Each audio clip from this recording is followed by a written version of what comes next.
of ICE to ensure that the agency is properly staffed to address this immigration crisis. In response, DHS and ICE leadership put together a package of lucrative hiring incentives to attract the best and brightest candidates to fill those positions.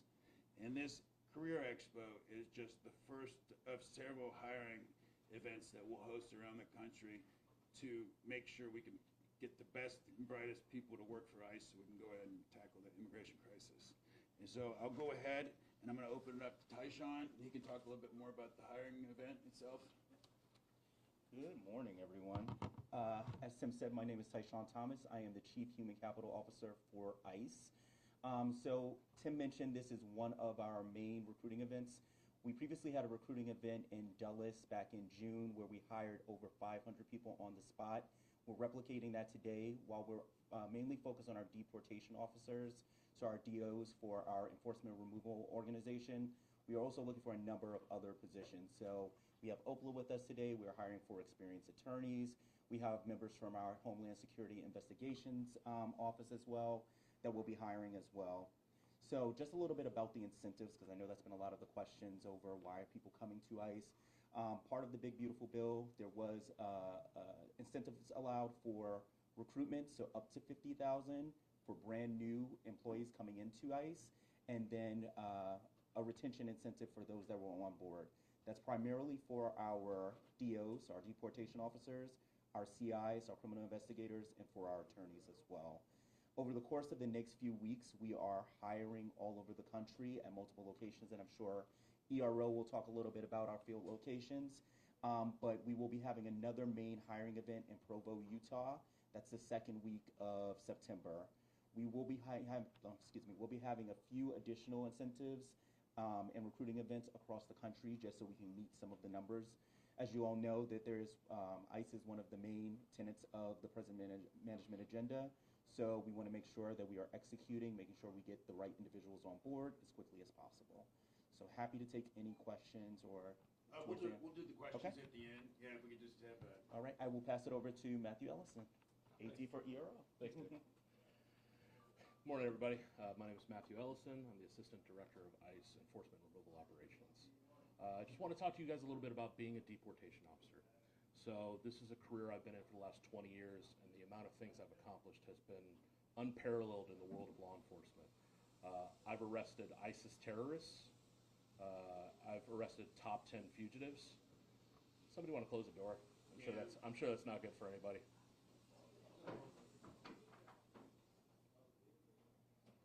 Sorry about that. I'm not sure what that was. That's all right. Take it from the top. So as a deportation officer, the amount of things that you do in your day-to-day career is unparalleled in the world of law enforcement. From one day to the next, you could be out serving a warrant on an MS-13 murderer, and then the next day meeting the consulate general of a country. Right? The dynamics of being a deportation officer are so unique to this line of work. From the very beginnings of the immigration cycle to the very ends of it, it is all under the world of ICE. And the deportation officer is the most pivotal part of all of it. And I can tell you just the amount of incredible public safety work, the amount of victims that are not created because of the work that the deportation officers do. I can tell you from personal experience, I was just recently the field office director of the Baltimore field office, and while I was there, we led the nation in the number of sex offenders arrested. So year one, we set a one-year record of 152 sex offenders arrested, and then the next year we beat it by 180. And if you could think of those people being taken out of the community and the downstream effect of the victims who are then not created by the probability of someone who is so likely to be a recidivist offender and that are now not part of our community anymore. The work ERO does is the reason that communities are safe. I'll give you a great example of Montgomery County, Maryland. They were a sanctuary jurisdiction. I got together with their county executive. They came on board, and they saw a 50% decrease in their violent crime rate. It's not all from the work that ICE was doing, because the Montgomery County Police Department is a great police department, but a 50% decrease in violent crime. And all of a sudden, you started working with ICE. That should send a message to anyone about cooperation. Other than that, I'm happy to take questions at the end. I'm obviously very passionate about this. I've been doing it for 20 years. I could stand up here for hours and do this. But I will hand you off to our chief counsel of our local office, Elizabeth. Thank you. So I'm Elizabeth Corson. Good morning. I'm the chief counsel with our ICE Office of the Principal Legal Advisor here in Dallas, Texas. ICE has the largest legal component with DHS with over 1,700 attorneys and 300 support staff, but we're looking to add on new attorneys to better fulfill our mission.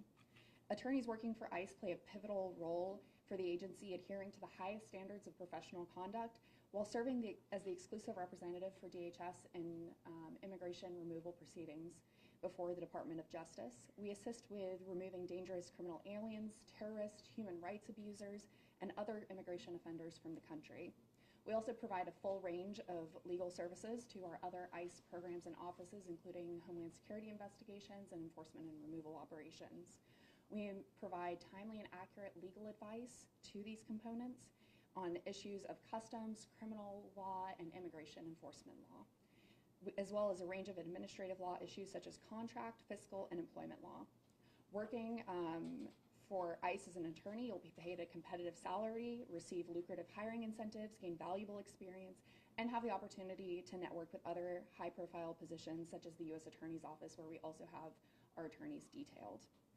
In addition to base pay, you may be eligible for locality pay, overtime, and many more attractive incentives. Our attorneys work closely with our clients, ERO and HSI, on cases that Matt mentioned. While they are making the arrests, we are prosecuting those cases in court. It's a rewarding job, and we have the opportunity to make a real difference with the work that we do each day. We have attorneys here that are hiring. You have positions in the field as well as headquarters component that focus on special subject matter expert areas. And they are hiring for both headquarters positions in DC as well as headquarters positions within the field and our various 24 field locations that are located throughout the country. So where our attorneys want to be, they will get to work. And there is more information about joining if you're not able to attend the expo today or tomorrow at join.ice.gov. Thank you, Elizabeth. All right, we'll go ahead and open it up for questions, but before your question, I'll call on you as you raise your hand, and then if you could just state your name and the outlet that you represent and who you're directing the question to, and then we'll go like that. So does anybody have any questions? We'll go with, ma'am. Olivia with Telemundo. And this question, I guess anyone can Okay. answer. So it's been mentioned that ICE is looking for the right guy for the job or the right candidate. Who would that be? Can you describe a little what you're looking for? I know preferably we want someone with law enforcement or security background, but I'll let Matt talk about that more since that's his. So, because ICE is such a dynamic, wide-ranging agency, we want those prior law enforcement officers to do our street-level enforcement, but we also need super analytical minds who are going to be out doing our casework also, right? We have such a wide range of authorities that we have to deal with on a day-to-day operation. You can't just say like, okay, we need guys who are prior military, prior special forces. That's great in one aspect of what we do, but we also have the diplomatic aspect of what we do. So we need people who have like sales backgrounds, management backgrounds, things like that. So it's not just a one-stop shop of like who we're looking for. We're looking for the right candidate in a lot of different ways. So, you know, we can use people with foreign language skills, people with intelligence backgrounds. We can use people with public relations backgrounds, attorneys. It's not just a one-size-fit-all. We're looking for the right candidate in that person that would fit the right role we have for them. I have a follow-up question. What would discount an applicant? Let's say it's prior military, maybe a cop. They might have something in their jacket, a suspension, a probation. Is domestic violence? Domestic violence is a non-starter. The Lautenberg Amendment prohibits a person from, you know, carrying a firearm.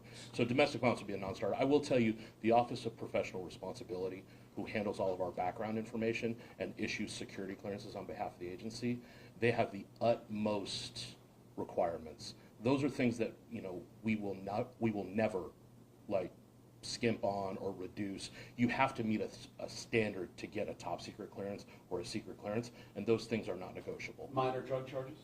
It would depend on the charge, not a conviction, but if it's recent, it's going to be up to the Office of Professional Responsibility, and to be honest, I don't know if they'd take them. It'll all depend. Everything is dependent, right? In those situations, we're going to grab police reports and see what happens. And, you know, we have such a high standard as federal agents, we're probably not going to take someone who's got a drug charge. Okay, ma'am? Shannon Miller, in DC, live here from DFW. Why North Texas for this hiring event? And can you talk about where else you're going to be doing these hiring events and how many of them? I'll pass that over to the head of HR. He's much better at that than I am. Yeah, so originally we were looking to do one in Houston, Texas, with the Department of Homeland Security, a much larger event. That got pushed until Provo, till next month. So we wanted to still have a presence here in Texas. Our hiring office, so we call it the Human Resources Operational Center, is based here in Irving. We have a large contingent of human capital here. So it just made sense to try to get out here. We work with enforcement and removal operations to set this up. We will be looking at other locations. So I mentioned the Provo location. We may be looking at New York. But with all of the requirements that we have to hire as quickly as possible, we're really trying to get into some of the areas that are most needed. So when our partners tell us that we have a location that's maybe not as desirable, we'll go there and we'll do some on-the-scene recruiting as well. Yes, sir? To follow with Tasha, I'm Jason Allen, CBS News. How many people are you thinking you can hire in 2 days? And also getting to what Elizabeth said, are these all jobs that would be here, or would they potentially be in DC or any of your field offices across the country? I'll take the latter first. So we're looking across the country right now. So we have a list of positions where we need to fill. As we're going through and we're meeting with candidates today, we're asking them about their 2 preferred locations. So it can be anywhere from DC all the way through Montana. We are trying to match them up with that needed requirement. If they are willing to relocate or if they're in their home area, we will make sure that we get them there. Tell me your first question again. How many do you think you can, or are you aiming to fill over these next 2 days? Yeah, so what we were projecting is possibly 1,000, and that's based on the number of registrants that we had. As I mentioned, when we had our job here back in June, we hired on the spot 500 people in 2 days. And that was giving you a tentative job offer and beginning the background investigation process that Matt just mentioned a few moments ago. So we're looking to do the same thing. I have a team here that's looking at resumes on the spot, making those job offers. So we'll be able to quantify by the end of the day how many tentative job offers we actually made. One quick follow-up. I know you're trying to get them the job right away. Mhm. I mean, what's the length of an onboarding process when they could actually be at work? So that depends on what's in their background.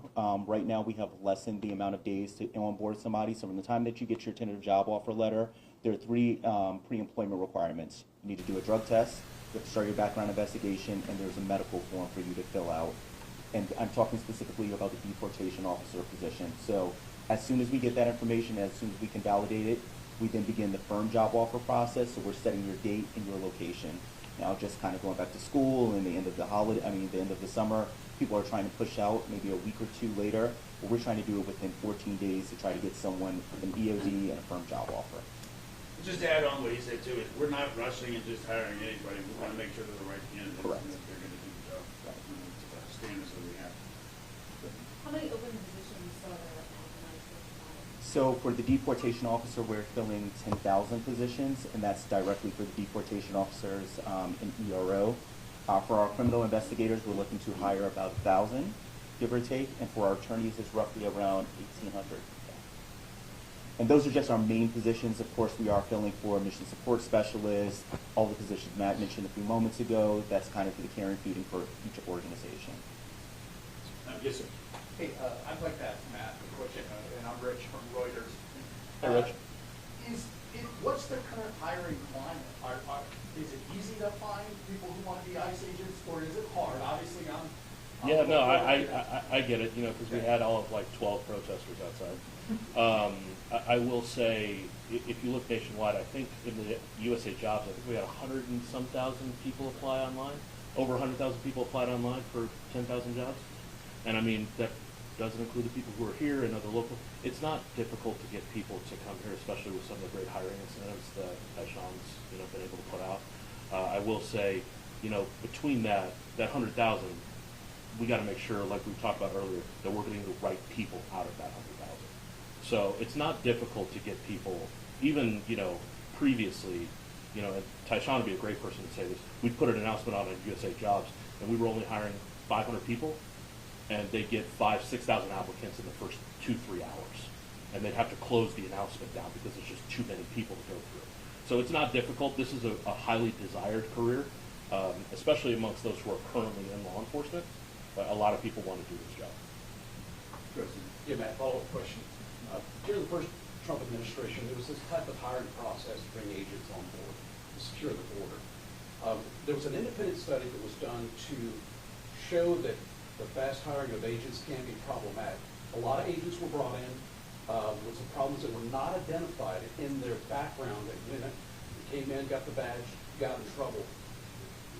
Are there any safeguards, any guardrails in place to make sure that that doesn't happen again this year? Right, so like one of the things Tyshawn mentioned, you don't get into the firm process until our Office of Professional Responsibility Personnel Security Unit has said this person has a good background, and we're still utilizing the polygraph. So if we see something in someone's background where we're like, hey, you know, we may want to ask them some more questions about this, we'll set you up for a polygraph examination to make sure that we are hiring the right person, so we don't have the same problem that you're speaking of the Border Patrol in the last administration. But yeah, we want to make sure we don't have any of those problems. Yeah, I wanted to make sure that's clear. I was Yeah. working in the last administration, we didn't have any hiring issues like that. Okay. Yeah. So that's But the- strictly Border Patrol that was- study. Yeah, we don't Yeah. want to comment on Border Patrol. Yeah. But that was, the study was. If there's Yeah, a room the study wasn't done about ICE, the study was done about Fair CBP. enough. Yeah. Sir, Yeah, just where are you reaching out to get these applicants from? Is it statewide or regional? Or I'm sorry, I missed the first part of that. where are you reaching out to get these applicants from for this event? Is it Oh, statewide, that's regional? Or, yeah. It's national. We've done some local reach outs to state and local applicants, but we've posted all of these announcements on USA Jobs. We've also partnered with DHS to make sure we're getting the message out from the department level. We're using our normal recruiting, so word of mouth. We have recruiters in every location across the country, so they do a bit of that work for us as well. And then normal social media, right? We're using Handshake, LinkedIn, and things of that nature. yes, ma'am. So, you talked a little bit about the 1,000 jobs here. What's the turnout? Because you mentioned a number of people have already signed up. So what is the expectation for the amount of people that are going to be here over the course of the next 2 years? Here. Janelle Fort was everything. So. Yeah, next week. Physically, we are expecting about 1,800 applicants, and that's just based on registering. We do have a number of people that are showing up and getting registered here on the spot. We saw a huge increase this morning. I mentioned to the team, I'm expecting we'll see more towards the end of the day, and then tomorrow morning we're expecting the same thing as well. So we wrap today at 5, and then tomorrow we're out of here by 4 p.m. Is that kind of in line with what you've seen at other hiring Yes. events? Since they're hiring a lot of deportation officers, what type of training do they get, especially when dealing with violence and people interfering with arrests? So I'll tell you, the Federal Law Enforcement Training Center is renowned in the world for the level of training that we conduct down there. I'll tell you, back when I first went through the academy, I didn't realize that I had signed up for a job that was going to have riot control training and disturbance control training. That was a little bit of a shock to me when I first got there, and I had to go into a gas chamber and get CS gas. Things have changed in training a little bit, right? We don't do the CS chamber anymore. That's more reserved for our special response teams, who are additionally trained for those sort of things. So it would be the equivalent of a SWAT team, and they have a tremendous amount of training. We also have disturbance control team training. So we have specialized training for those issues. We do incorporate in our training, what to do if people are trying to interfere with your arrests. Obviously, there's legal challenges to someone actually interfering with an arrest, and those people will end up also in handcuffs. Can you talk about the starting pay for these positions? Sorry, I was trying to fix someone's microphone. Yeah, it just depends across the country. So there's locality pay that goes into it. We are hiring at the GS5 and 7 level, mainly entry level. So it's 60 to 80,000, just depending where the location is. But again, that locality plays a part of it. With these incentives, that'll also go into total salary. And then we have AUO and LEAP for our positions as well. So that's additional salary dollars, if you will. That's based on our deportation officers, right? If you're in the midst of an arrest, you're not going to be able to just stop doing what you're doing, and you may be working extra hours. So all of that goes into total salary. And a follow-up to kind of your recruitment efforts, can you talk about reaching out to some of the local law enforcement agencies, the sheriff's offices that are already partnered with ICE, be it through the 287G agreements? Yeah, that's what I was going to mention. I don't know if you guys would want to say anything differently, but for the 287G, we have targeted and reached out to some of them, letting them know that we are coming to these recruiting events. And if they're interested, we have seen a lot of law enforcement. So if you guys were here earlier today, we actually had a line for current and former law enforcement officers. That line was through the door pretty early on, so a lot of individuals have been made aware that we're doing these major recruiting events, and they're coming on site to apply. But I don't know if you guys have anything left in the local. Just to add on to that, but at the same time, we're not trying to pillage a bunch of officers from other agencies. I see that bolstering around there all the time. I mean, if you're in the law enforcement field, and Matt could talk more about this, it's kind of a career, right? So if you see opportunities to move up, make more money, to take care of your family, of course you're going to want it. And so I think all the law enforcement agencies understand that sometimes people go to a different one, but it's not pillaging or anything, and we all have a good relationship with all of those law enforcement partners. ICE is a great organization. Yes, sir. Hey, since you're the hiring guru, similar question to Matt, but I'm sure it's a tough job right now. You're challenged with all these officers, all these open positions that you need to fill. Does it hurt or help that there are these social videos, of people booing your officers, throwing things? Does that make your job harder, or does it motivate the right type of person to come do this job? How does So that? honestly, I don't see that side of it. The number of applicants that Matt has mentioned, it has not stopped. So we didn't wait for the big beautiful bill to get passed. We started doing a lot of our recruitment and events and reach out in early part of this year. So we had a number of applicants that were in the pipeline. As soon as we started making those tentative job offers, right, started getting people going through the process, we are still seeing on an average a number of people apply day over day. So I'm not going to speak about what's in social media right now, but I don't see that as a recruitment hurdle. I think we're still getting the right people applying and getting through the pipeline. Question on the incentives, up to 50,000. Who's going to get that full 50? So it depends. So right now these are brand new individuals that are coming into government. It's up to 50,000, but it's also a service agreement required for that. So you're coming on board, you're signing a service agreement that's for 5 years. So presumably if you're on board and you stay the 5 years, you'll get that up to 50,000. But again, that's for new applicants coming into the federal government. Salary or hourly? Salary. Is there overtime? Correct. There is overtime? There is. What's going to happen when these appropriations run out, all the agents that are hired? Is there a plan in place that, there's no promise of money tomorrow. Right. In the big beautiful bill per se. Right. So what's the plan? We can't really talk about something political like that. That would be a question better directed to Congress or to the White House or DHS.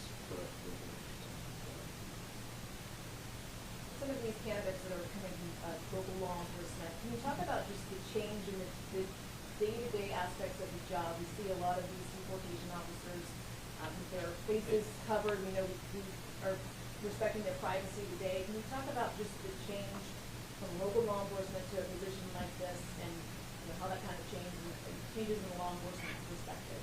Yeah, I'll tell you, from one law enforcement agency to another, it's not a huge change in what you're doing in your job. It's a false narrative being brought that we're somehow doing terrible things. Like I mentioned earlier, my officers in Baltimore arrested over 400 sex offenders in a little over 2 years. I don't think anybody in this room would say that that's bad work. Like anybody would agree that that's righteous work. But I can tell you, I've been out there while arresting a child rapist and had people yelling at me to go home and get out of their communities. And I'm like, if you only knew what your neighbor had done, you would be praising me for the work I'm doing.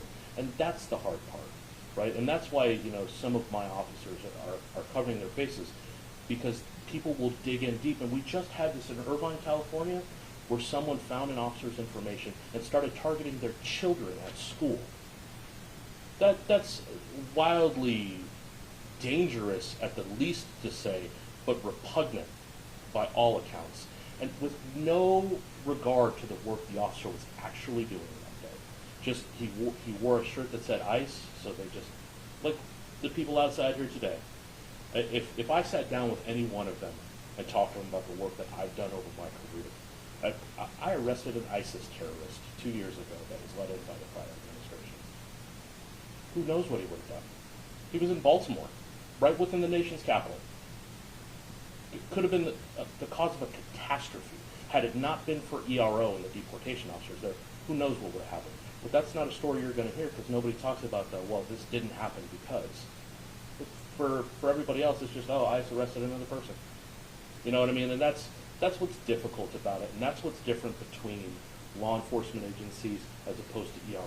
I've always said ERO is an expert in stopping the creation of victims. And that is a unique thing in law enforcement, right? So most police departments get the 911 call. Something has happened, and they are the consequence of something happening. We stop things happening before they happen. We target people who are criminals who are on the street with the idea that if we take them out of the street, the recidivism dies. They don't create that crime anymore. And I can prove it in Montgomery County. Started working with me, saw a 50% decrease in violent crime. Good. Follow up to that on the arrest, just the public relations. Are you bothered by what is being captured and portrayed, both on the internet and then within the media? That's one component. And a lot of agents don't look like agents. They're not dressed CBP patch.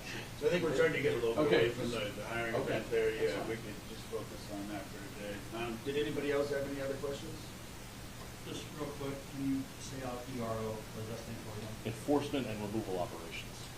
And just to be clear, so that's one of two major components that we have in those two operational components. You have the Homeland Security Investigations, HSI, and they, I got you. operational, that's why I clarified operational. So yeah, HSI, they do transnational criminal investigations, and then ERO, enforcement and removal operations, they're the immigration enforcement. You spell your first and last name for us. Matthew Ellison, M-A-T-T-H-E-W, Ellison is E-L-L-I-S-T-O-N. Tyshawn Thomas, T-Y-S-H-A-W-N, Thomas, T-H-O-M-A-S. All right. I really appreciate you guys all participating today. Thank you so much. I'm going to take these folks out and let them get some imagery and see you guys later. He's much better than my last press person. I'd have hit that question in a heartbeat. But he's much better about it. If he would have been there for my 60 minutes piece, it would have gone a lot better. Give you guys a couple minutes to get your stuff together. Let me see if we can get someone to guard for I didn't know how many attorneys were going to get out, but. You know what, no, I don't want to say, unfortunately, something happened, I hate to jump on that. Oh, yeah, absolutely. Oh, really? It's a good event. I know we're going to win a lot of years, but if we can get,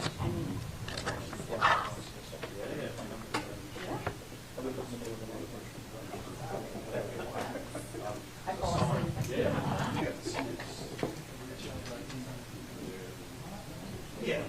I think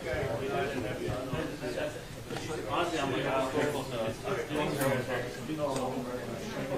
yeah, for everybody that has an email that was sent to me, I'll make sure even if you're an editor, your boss sends it out, I'll send it all again. He's out and about.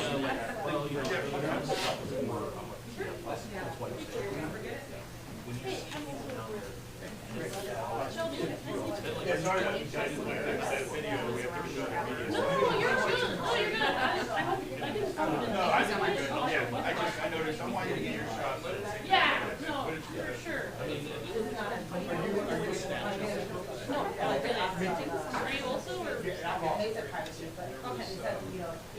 You're based in Dallas? Okay, cool.